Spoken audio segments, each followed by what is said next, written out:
Sometimes we are interested in time series data, where we measure some value over time and want to record the data at different times. For example, we might want to look at someone's heart rate over a period of time. We can record the rate, commonly in beats per minute, at fixed intervals, such as each second or each minute. This graph shows an example of such data. In particular, during the COVID pandemic, one way that I could still exercise while staying in the house was to go up and down the stairs repeatedly for a long time. This graph shows my heart rate over a 45-minute workout. Time series data works great with lists. We can record each value sequentially in the list and analyze that data. For example, this purple region of the graph has heart rate values of 159, 159, 160, 160, 161, and so on. The index in the list represents the time.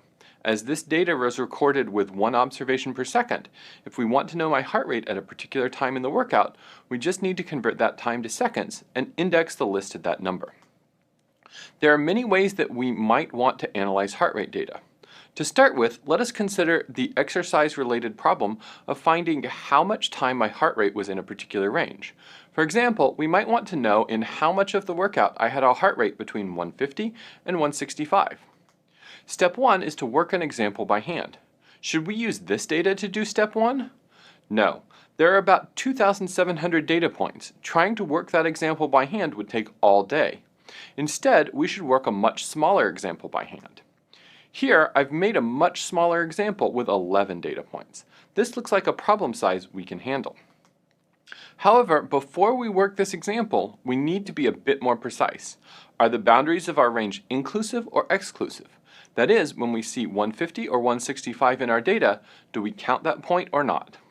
We'll say that, as is typical in programming, we want to include the lower bound but exclude the upper bound, so we will count 150 but not 165. Now we are ready to work this example by hand. We will start with a count of 0 and look at the first element. It is outside the range, so we will just go to the next one. 151 is in the range, so we will increase our count to 1. Then we count 152, count 150, and 153, and 155, and 157, and 164. 165 is too big, so we do not count it.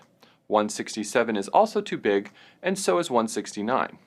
Now I will say that my answer is 7, which would mean that there were 7 seconds in this particular heart rate range in this example.